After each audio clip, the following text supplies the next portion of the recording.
Hey guys, good morning. It's David, and welcome to another episode of Right Politics. It's October 12th, and I wanted to talk about the current war in Israel that started last Saturday when Hamas terrorists bombed and basically raided civilians' homes, a music festival.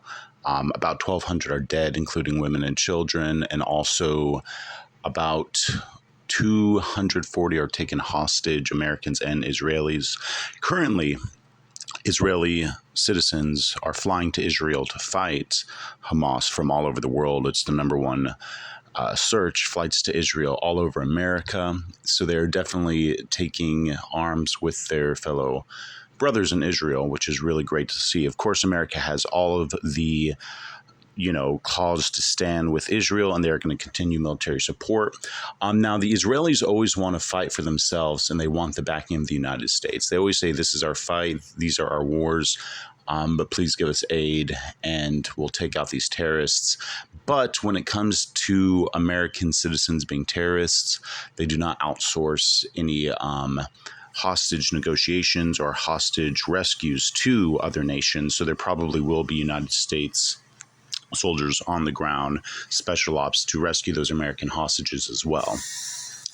Currently, the power is out in Hamas as well as the water to basically restrict access to the internet and basic necessities for Hamas terrorists.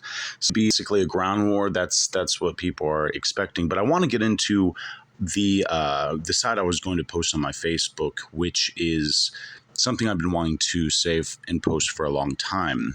So, if you are not aware, every Israeli citizen who is a woman has a mandatory 2 years of military service. And those 2 years are from 18 to 20. And it's mandatory. If you've heard of Wonder Woman, the actress, she was in the Israeli army for 2 years.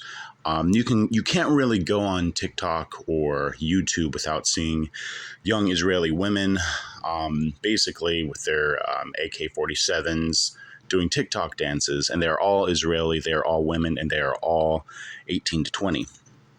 They are drafted because of the lack of personnel that Israel has, because it's a very small nation.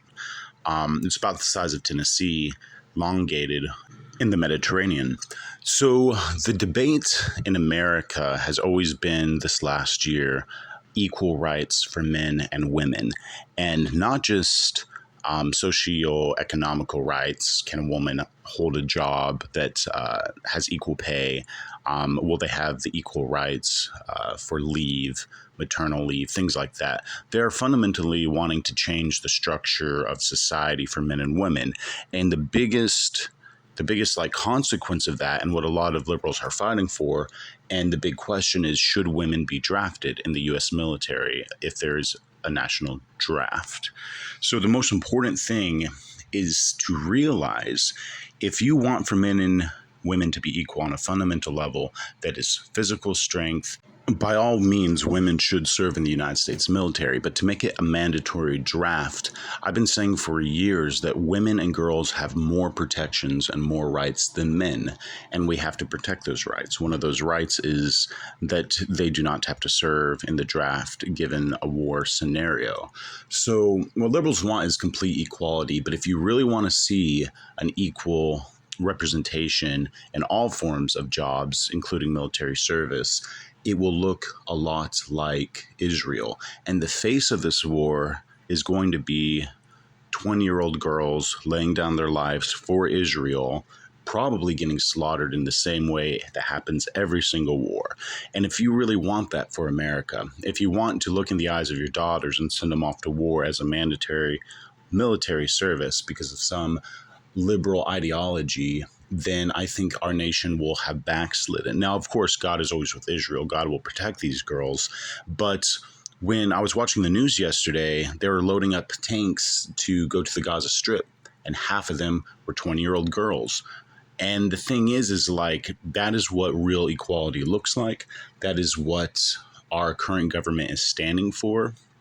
And it's just like that. Do you want your daughters to go to war? Do you want for us to mirror the actions of Israel. Now, like I said, they have a very small population.